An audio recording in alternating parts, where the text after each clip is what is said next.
You wanted the best. You've got the best podcast. The hottest podcast in the world. The Chris Voss Show, the preeminent podcast with guests so smart you may experience serious brain bleed. The CEOs, authors, thought leaders, visionaries, and motivators. Get ready. Strap yourself in. Keep your hands, arms, and legs inside the vehicle at all times, because you're about to go on a monster education roller coaster with your brain. Now, here's your host, Chris Voss. Hi, folks. Chris Voss here from thechrisvossshow.com. There you go, ladies and gentlemen. Early season that makes official. Welcome to the big show. As always, the Chris Voss Show is a family that loves you but doesn't judge you, at least not as harshly as your mother-in-law, because she wanted Mary Bob. Wow, I pulled the name there. That was a whatchamacallit. Anyway, guys, but the great thing about you, Bob, is, or Jane, or whatever the names we're using this week, just making up stuff in the ramble.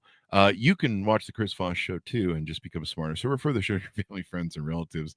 LinkedIn.com/Chris Voss, YouTube.com/Chris Voss, Chris Voss, one on the TikTok, and Facebook.com/Chris Voss is the main place where you'll find our ilk and our videos and all the funny stuff that we do and brilliance that shares the minds with you as well. Today, as always, we have a brilliant mind in the show, and it's never me because I'm just an idiot host with a mic. We have Paul L. Nevins on the show with us today. He is an attorney, I should mention, as his title, and he has written a book that is out called Private Affluence and Public Squalor, Social Injustice and Economic Misery in America. I think you just described my bank account. Book is out May 23, 2024. We're going to get into some of the deets of him, and you can find out his valuable insights and everything he knows, or at least, what we can squeeze into a half an hour. Paul L. Nevins has been a trial attorney in private practice since 1982. He is admitted to being in the Massachusetts bar. Did I say that rightly? No, I had some fun with it. He's been in the federal court for Massachusetts and First Circuit Court of Appeals. He is a member of the Massachusetts Bar Association and the National Employment Lawyers Association. He's also a member of the American Bar Association and served on its National Advisory Committee. Although a sole practitioner, he's been involved in extensive, complex civil cases through his legal career, and in most cases, he has prosecuted claims as a plaintiff's attorney on behalf of employees who have been victims of age, sex, race, disability discrimination, etc. Early in his career, he represented the prevailing plaintiff in Denton versus Boilermakers Union and a race discrimination case, which Judge Wolf found a continuing civil rights violation that permitted the plaintiff to roll back his statute of limitations with respect to damages. That's hard to do, folks, if you don't understand that legalese. Once you pass that statute of limitations, it's hard to get that. But if you've been bad, the courts punish you. Or at least usually that's the idea and concept. O.J. Simpson withstanding. Anyway, welcome to the show, Paul. How are you? Thank you. Very well. There you go. Did you get the joke that I said that you admitted being in the bar? It says you were admitted to the bar. I got that, yes. I had some fun with that. Remember Shakespeare who said first kill all the lawyers, but he meant that actually as a compliment. Did he ever study law? Like, why did he have that? Why was he scarred that way? Did someone hurt him?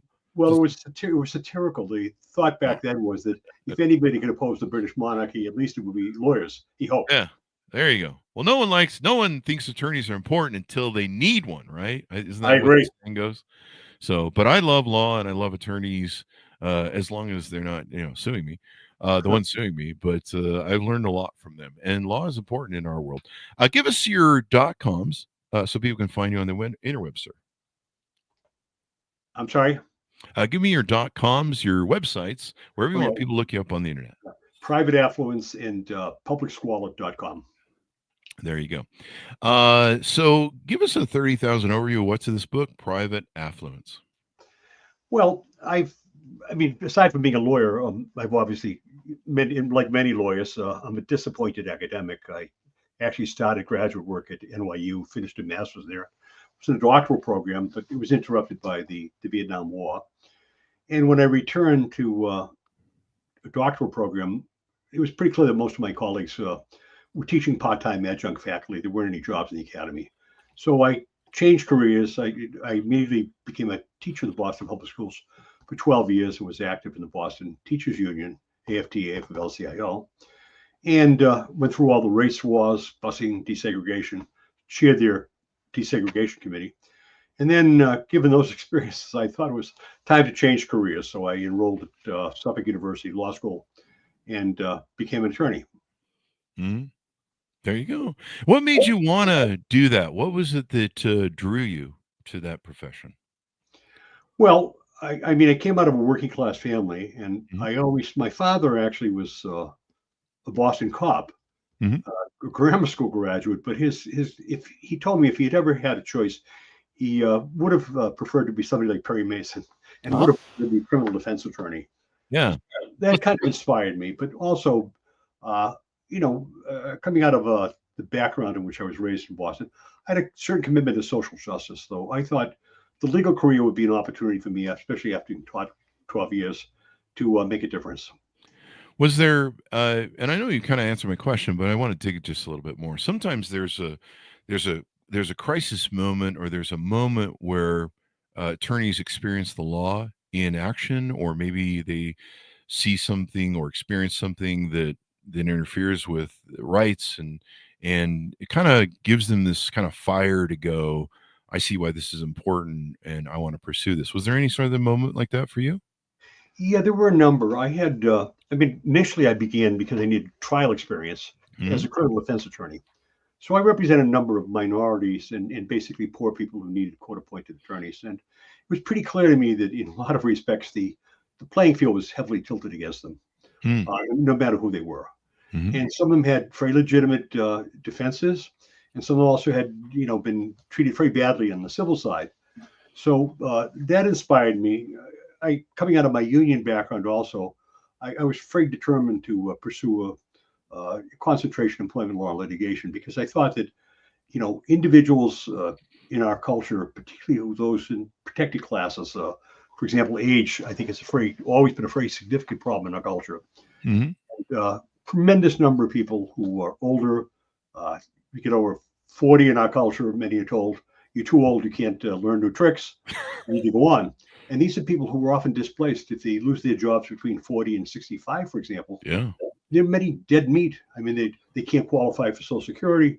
If they're not disabled, they have nothing else. And they Mhm. are reduced to menial jobs in our economy. So, that was kind of an inspiration for me. I had a lot of age discrimination cases as well as some race discrimination cases. Mm. There you go. And you and I are both old dudes. We got a Yeah. lot of experience under our belt. I imagine some of those civil rights and things were a lot of that what you were seeing maybe back in the eras of the days when civil rights were still being really fought. I think they're still being fought today. I don't mean to be dismissive of that, but there was kind of a lot of Martin Luther King and things going on back in those days, and race riots, and people trying to resolve these issues. There absolutely were. And I strongly supported civil rights, but I had an interesting glitch also. Hmm. As I was in law school, still teaching, we had, as a result of desegregation, as I said, I'd been very extensively involved in chairing the Boston Teachers Union's desegregation committee. Hmm.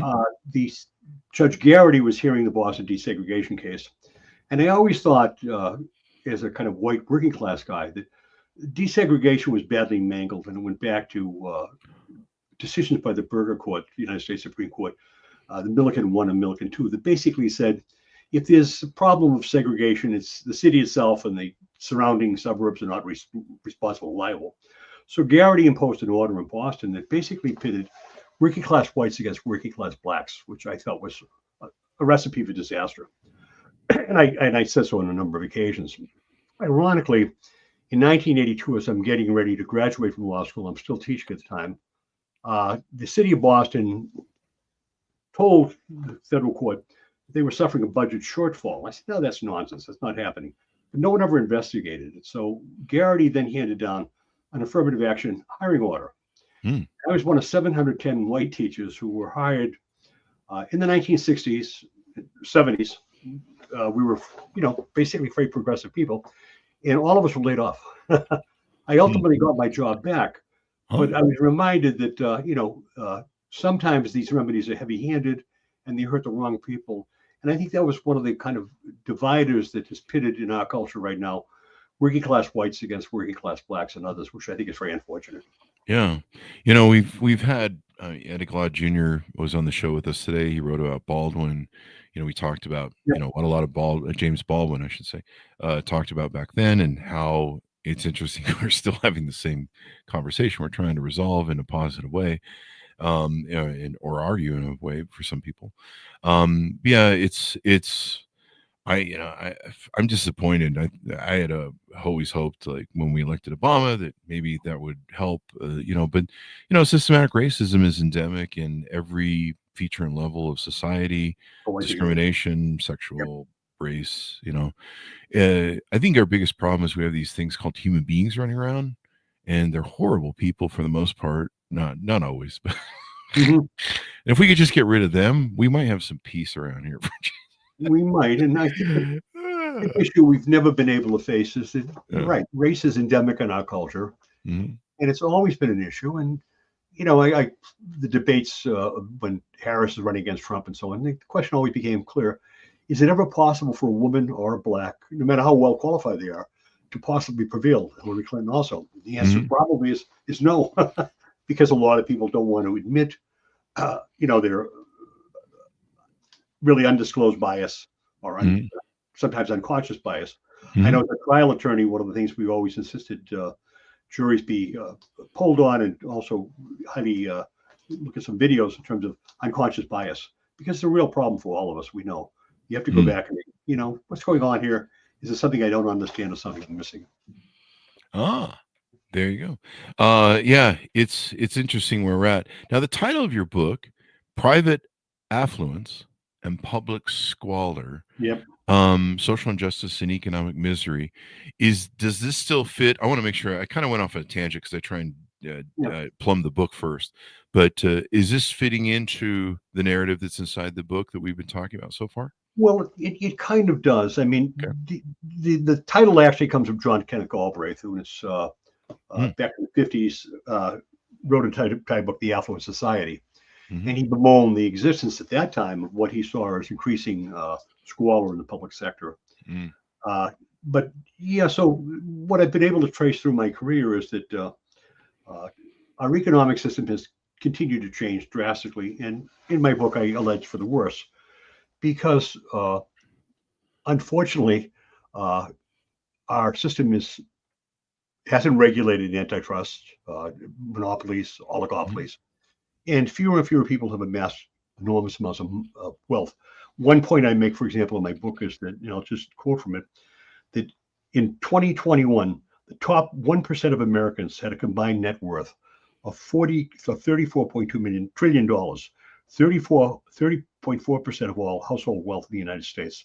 Well, the bottom 50% of the population held a mere $2.1 trillion combined, or 1.9% of all wealth. So that's a pretty startling statistic. And there's another one that basically goes back to 2014. It's been updated. Back in 2014, the top 25 hedge fund managers in the United States earned more than all kindergarten teachers in the United States. So, my contention is that if we're going to really look at polarization, one of the things we have to look at is this huge economic divide, because it's pitted hardscrabble whites against hardscrabble blacks and everybody else. And we're all trying to stay afloat, but the difficulty is becoming greater and greater. All of us with children realize, grandchildren, that their prospects aren't as sanguine as when you and I were youngsters. Yeah, it's interesting how we kind of hit this peak moment, and it was a very short peak moment. And it was actually there was actually a lot of anomalies that were attached to it. GIs returning from home with huge amounts of savings, house buying assistance, and rightly so. I mean, they put their lives on the line. And then, of course, this sudden sort of Levittown expansion, suburban pavement of America that kind of came from all that. And it really was a post-war anomaly that flooded the savings of all that time into the thing. And suddenly everyone had, 2-car garage, the picket fence, yada, yada, yada, this perfect life. And I think there's some incorrect data on how long that lasted. Some people think it lasted for a long time, and I think it was a blurb on the screen, but people got attached to that, and it seemed to get taken away from them over the challenges that came after that, and some of the economic issues, and seeing a world suddenly turn global as opposed to just America being the ruling class in the world. And I think you put your finger on those important issues. I mean, certainly one of the issues was that, well, I don't want to blame the University of Chicago, but I will. The School of Economics and Law, which basically said that the antitrust doesn't need to be regulated. It's fine. In vertical monopoly, it's not going to hurt anyone. And I think that's been just proven by all the data. But the other part, I think, is globalization. We've all heard, the term the world is flat and so forth. Part of the problem was, you go back to Reagan and then Clinton, when Dick Gephardt was Speaker of the House, he felt very strongly when NAFTA was being negotiated. Yeah. It was necessary to have some fair reciprocal trade agreements. Mm-hmm. And that part was really lost. So we opened up GATT and everything else to a variety of countries, including China, without any attempt to say, wait a minute, we're going to have at least a level playing field. We're not suffering the disadvantage. And that never happened. And, although I may disagree with President Trump, he's right about issues. When we look at Europe, for example, they've got a VAT tax. So they impose that 20% tax on any automobiles imported to Europe. So there were no Fords or no Buicks or no Lincolns driving around Europe. We don't have, that kind of punitive. We hadn't had that kind of punitive tax. So it created a very unlevel playing field. Yeah. And we've done the same too. I mean, I think Biden imposed the ban on the Chinese electric cars, which are far better than our American cars and have far better features and are far cheaper. If you've seen the BYD cars, I think it's the brand BYD, and other electric cars, like, they can jump. They can literally jump the car. The car can do a bunny hop, filled with features and stuff. So we've all kind of been in this game mode of, protecting our localized geographical industries. Yeah. I would give you that there's a resonance that goes farther back that's led to a lot of these injustices and economic issues that go back to the liberalism of Reagan. And a lot of that comes actually out of Nixon and Johnson. A lot of this is founded from Johnson flipping unions to the Democrats by signing all that legislation that helped poor people. And literally they flipped from being the Republicans and being someone who didn't support black people to a party that flipped and did, which left a chasm with the Nixon era and the Republicans, because they lost all the unions. And so then Nixon had to come up with a Great Southern Strategy. They, of course, attacked colleges. Same thing with Reagan because of the war. Yeah. And so a lot of this economic down, I'm still waiting for my check from Reagan on those trickle down economics. You're never going to get it. Should be here any day now. I'm holding my breath. And so you can kind of see a lot of the patterns that come from the origin of some of this stuff. Yeah. When I was a young child, we had a Republican senator here, Lever Salzstall, on his family, but he received significant labor union support because, in fact, he strongly supported unions. One of the other trends that I talk about in my book, which I think is relevant in terms of our recent economic history too, was the passage of Taft-Hartley back in 1947. Harry Truman vetoed it. It was passed overwhelmingly by a new Republican Congress. And what that did was it totally deindustrialized the North. Northern industries, the Rust Belt developed, and all those industries migrated to the South. They opened up right to workshops, which decimated unions. But the other thing that entrepreneurs discovered with that is, if they could move to the South and successfully evade unions, they could do even better ultimately if they moved to the third world that have no regulation whatsoever. Yeah. And in fact, that's where we ended up. Yeah. Reagan's idea was to break the unions, which were funding the Democrats, by moving jobs overseas. So he came and said, hey, we'll make it easier for you to move overseas. We'll break the unions. You won't have to deal with unions overseas. And then we can keep getting elected. I've been a Republican, full disclosure. I've been a Republican. I've been a Democrat. Now I'm a uncommitted voter. What's it called? I've seen all sides. I'm an independent voter. I think that's the way it is. But, I'm critical of everyone I vote for. In fact, I'm overly Well, critical yeah, of also, I think people it's I vote healthy. for. Yeah, it's very healthy. Please do that, Americans. It's not a football team. We Yeah. all die. We're all right in the same lifeboat. So if you punch holes in it, we're all going to sink together, which is what's happened. So you ask a lot of questions in the book. What are the values Americans collectively hold that are destroying the American dream? What do we as citizens of the United States believe we owe to each other as citizens? I think Mhm. that comment I made about the boat is important. You know, I often say on the show, my quote, we are all stewards of democracy. Yeah. It is up to each one of us. And it's not just about the vote, it's about every day. You need to read the paper. You need to hold politicians accountable. You need to, when they lie, when they cheat, when they steal, you need to hold them accountable. Like I said, I'm abusive almost to a level of anybody I've ever voted for. About half the time I'm going, okay, I approve of what you did there. Could have been better, but I understand we got to make compromises. And then the other half of the time I'm like, you idiot. So I'm not in any cults. There's some other questions you asked. What is the purpose of government? What is the role of private enterprise? What is the meaning of equal opportunity, public interest, et cetera, et cetera? I'm just kind of throwing those out if you want to pick up on any and tease them out a little bit for people to buy Yeah, the book. I think one of the interesting issues we have is how we identify ourselves. It has to do with the issue of values. I mean, we have, for example, watching, for example, current inhabitants of the White House and the supporters, they basically describe themselves as conservatives. And Reagan's people describe themselves as conservatives. Mhm. And I think the reason they do so is it's a lack of understanding of labels. And I think labels are kind of important because you can't understand who we are unless we know where we came from. We are a liberal democracy by definition.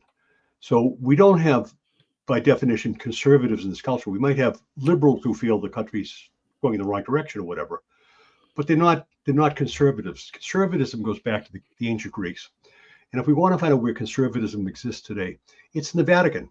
It's in Catholic social teaching, Mm. which when many Americans read it, they say, God, that's really radical. How could they do that? It's not radical. A conservative is communitarian. We're basically emphasized we're all part of one, a body politic. We owe to one another. By contrast, liberalism says in its coarsest form, each of us is an individual, separate atom, and we compete against one another, and society is purely contractual. And if we don't like it, we can walk away. And that's not a prescription for a healthy society. So Yeah. that's part of what I address the issue of values. If you Mhm. want to find conservatives, you go to the Vatican, you look at Catholic social teaching, because you do want to be able to contrast the two of them. And then you could look at, by another example, contrast is European social democracy, which was also a reaction against liberal culture. And they came up with a different prescription, but it was communitarian also. In fact, one Mhm. thing you find is both Catholic social teaching and social democratic teaching they share pretty similar critiques of unbridled market capitalism. I mean, I Mhm. don't think anybody today in the world stands up and says we should have a top-down command economy like China. Mhm. But people realize there's got to be some kind of regulation. I often quote Elizabeth Warren, who Mhm. basically has said, as a capitalist supporter, that capitalist regulation is theft. And sometimes we think we see that, especially looking at cryptocurrency right now, for Yeah. example, what's going on. Yeah. I mean, and oligarchy, we're seeing we're seeing some interesting patterns in our government. I Yeah, think we have more billionaires running in government right now than ever yeah, before. I'm pretty extraordinary. sure that's a fact. Yeah, And we've had a lot of people on the show that have written about Russia, the oligarchy, how it developed, how the kleptocracy works, where yep. Putin hides his money and plays the billionaires, and they basically control the country, steal all the wealth, and you're in bread lines. And I don't know. Right now, ships aren't coming from China, so I'm getting ready for the Maduro diet and bread lines. Half a joke, not half a joke. Yeah, But what I like about your book, and when I look at the questions that are provided and some of the details that I'm seeing, is this is a conversation that we used to teach people in school called civics. yeah, And these used to be, I was taught civics in school. I'm sure you probably were too. But this was one of the things that was dumped on the agenda. I'm not going to point fingers at Republicans. That to destroy school and education, number one, so they could create religious schools. hmm That's and part of it was because of Brown versus Wade, What uh, a, the what a the big, board thing. Um, a lot of people don't understand that school vouchers are about racism. People don't want their kids going to school with mixed race, so they've been pushing this. You just saw SCOTUS had the case before to make the first publicly funded with public funds private religious school. And there's been this push to theocracy when you understand certain billionaires like Betsy DeVos and her father from the Nixon administration and what they do with the Center for National Policy and what they do when they write them in the Heritage Foundation for Fox News, the scripts of right-wing media. You kind of understand the hidden hand of what they're in there. And a lot of them really want a theocracy. They don't believe, this is why they want 10 commandments on courthouse steps. They want an American ISIS where there is no constitution. There is the Bible and the 10 commandments, and you live and die by that, and they're punished in court. That's their utopia that they want. And they pushed it. You've seen it. You've seen the judges they put into SCOTUS. And it's kind of interesting how that's playing out right now because they're doing some things I didn't expect from some of them. But, if you buy an RV for him, I guess you can get whatever SCOTUS ruling you want. Anyway, that's a joke of the one gentleman there on the SCOTUS board. But I like how you're bringing this to the thing because this used to be a narrative we had in schools, and we don't have a civics class. In fact, I have an entire chapter in the book on the decline of civic education. We look at the data in terms of Americans, what they can, we could begin with lots of things like literacy levels. The majority of Americans could not read the New York Times because it's above it's written at 10th grade UNESCO level. It's too complicated for them. Huge number of Americans can't name more than one or two justices in the Supreme Court. You question them on a whole variety of issues in terms of Congress, Article 1, Executive, Article 2, Judiciary, Article 3. They have no answers. They don't understand. And you're absolutely right. I mean, when I went to high school in the 60s, we had robust, not only American history, but principles of democracy, civic education courses. And we debated all those issues and we learned them. And I think to the extent to which we've gone to vouchers and tried to move away from public education, it's hurt all of us. I think the other thing that has hurt our culture is we really don't have any shared sacrifice any longer. So I was not happy about being conscripted into the military out of graduate school. But, I adjusted to the Army. But the one thing I realized was once we got rid of that, the Pentagon was quite happy, as was the welfare through warfare industry, because once the military became entirely volunteer, out of sight, out of mind. We could wage wars forever. Nobody's sharing the sacrifice, and we have no control over that. And now we read some of the data where a lot of young people interviewed said, well, if if conscription were reintroduced and you were given a choice, Peace Corps, Army, whatever, what would you do? Well, I'd leave the country. And that's a pretty bad reflection. Yeah, you'd have the college campuses rioting and all the stuff you saw during the Nixon administration. I think you saw some pushback during Desert War, and even the private military. Bush with Iraq and Afghanistan, created this whole private military with President Cheney from Halliburton filling their pockets from. I love how an ex-CEO of Halliburton leaves Halliburton and then enriches Halliburton and then goes back to them. What a concept. It's almost like it might be happening today. Anyway, Bitcoin. Anyway, you talk about a lot of these things, and I think it's real important. Can we touch a little bit and tease out on your book, The Politics of Selfishness? Because somehow in 2025, kind of feeling like some of that might be going on as well. It'd be pertinent. Well, that basically, people, critics who disagree with me basically said, well, you're blaming all the travail in the United States on John Locke. I said, no, it's the interpretation of John Locke's philosophy of individualism, which was incorporated into our Constitution. Is that rugged individualism? Was that the quote or the reference, if I recall? Yeah, the politics of selfishness. So basically the argument was that John Locke's philosophy in England was an attempt to counter the power of the monarchy and after the Glorious Revolution. So the issue there was that it was still based and rooted in a communitarian tradition that came out of the Middle Ages. So it was nuanced. In the United States, it became kind of taken over in whole cloth and adopted and really kind of metastasized into this philosophy of rugged individualism. We don't have any controls. We can do whatever we want. And, I suggested back when I wrote that's the root of part of our political paralysis that we can't work in concert together because we're constantly fighting one another. It's a war of every man against every man. Quote Locke's predecessor, Thomas Hobbes. And I know this from being a Republican, because during that age, there was always this, well, we need to just have people have rugged individualism. Yeah. And, you need to, everybody pulls their stuff up with their bootstraps. And I was a Republican saying the same thing because I grew up poor. I started businesses and then became, wealthy. And even by today's means. And so I was like, well, I did it so everyone else can. Voting for George Bush. Yeah. And what I didn't, I was kind of in my own bubble because I live in my own private Idaho, Utah, where 97% of people are white. And I hadn't been exposed to in my life. I grew up in California.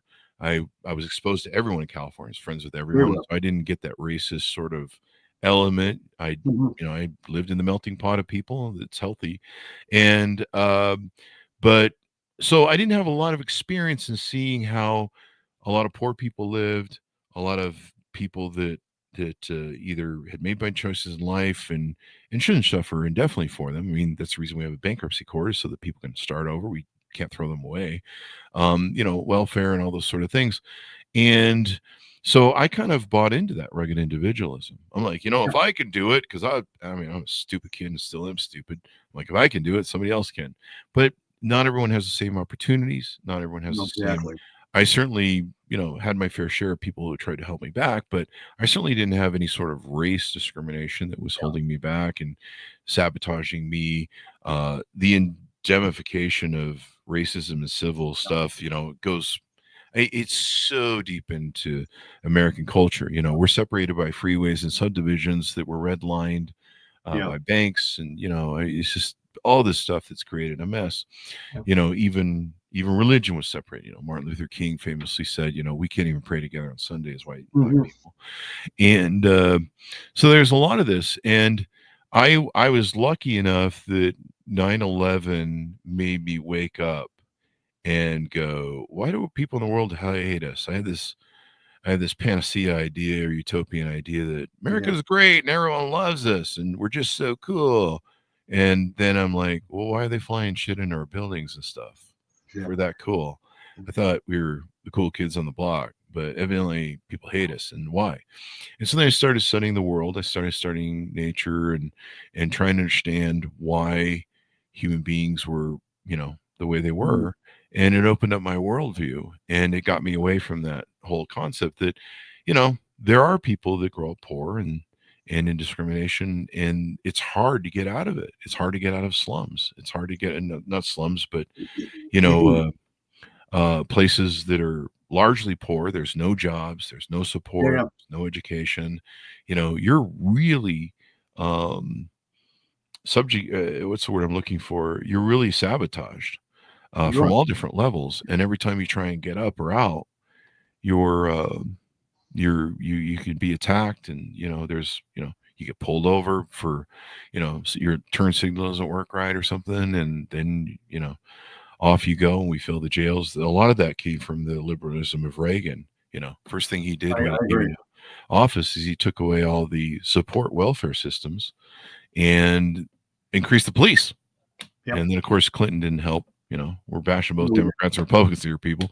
Clinton didn't help by, making the 3 strikes law, I think it was, or something, or whatever that enactment was that really created the megaplex of the industrial prison complex we have in America.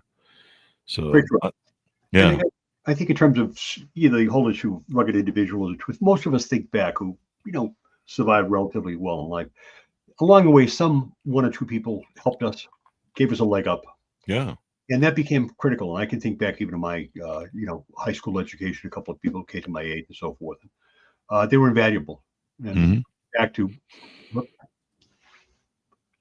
So as we round out the show, this has been a great discussion. I could sit and talk with you for hours on this. I love your insights. And this is something a lot of young people should be aware of. You can't fix what's going on now unless you look at the history and understand it. And then from there, you can map forward, and, you can't fix something if you don't if you don't take for it. There's a saying I always say in the show, from my quote: "The one thing man can learn from his history is that man never learns from his history," and thereby we go round and round. So we got to learn from our history, and it's important that you're asking these questions because these aren't seated in education nowadays with an intent for that to know. Because if you don't understand the value of law, your rights, the rule of law, the Constitution, well, it's easier to dominate you and turn you into oligarchy. Or, yeah, that explains the Elon Musk thing. So final thoughts as we go out. Anything you want people to reach out to you, consulting, hiring as an attorney, any other services maybe that you want to sell to people and have them check out?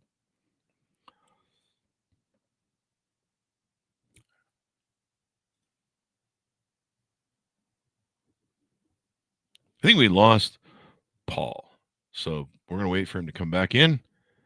Internet probably dropped. Things of that nature. Let's see. Let me make a note here. I can leave a space of quietness here. Fix Paul Nevins at the end. Drop out. All right, Paul, I'm going to get with you here in a second. Let me flip screens. All right. There we go, Paul. I don't know how much you got. The internet gods don't like us today, do they? They've had it out for us. Yeah. Computers. It's the AI. They know that we're subversives. True. So I don't know how much you got on my last question, but I was basically saying as we round out the show, anything more you want to promote, to any consulting or hiring you as an attorney, future books, things of that nature, et cetera, et cetera. No, I just, I do think that, the issue of inequality is a major one in our culture that has to be discussed. Mm-hmm. And the other thing, from my experience as an attorney, issues of discrimination in our culture, they're pretty pervasive and they're often unconscious. And, my 43 years, it wasn't just discrimination itself that became an issue, but what I discovered was that how people were treated in terms of protocols, things that were supposed to be followed, generally evaded. And I had a number of cases where we couldn't prove the underlying claim of race discrimination or age discrimination. But what we could show is of the 42 protocols the employer mandated and published, they failed to follow any one of them. And that suggested they were arbitrary and capricious. And I think that raised the whole issue of fair treatment, how we treat one another as a society. It's an issue we really have to engage in. Yeah. And I like your concept that we all, we're all in the same boat together on this. We've all rise or fall together. We're Americans, The person who's supposed to be our president is supposed to have the interests of all of us and lift the American ideal and what America has been about for the last 80 years, a shining beacon on the hill. I really shouldn't use that because that's actually not a good reference. That's a Reagan and religious reference. I agree.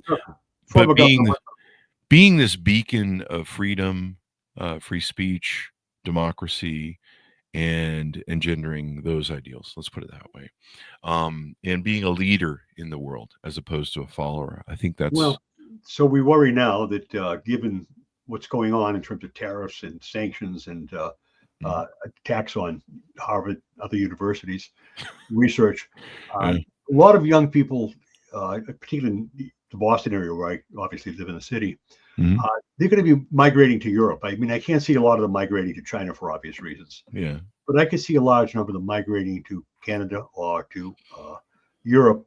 And one of the final comments I think I'd leave everybody with is we seem to forget that in Germany, after that country was united by Otto von Bismarck from roughly 1875, even through World War I up to through the Weimar Republic, Germany was one of the leading countries in the world in terms of medical research, scientific research, and a whole variety of other issues.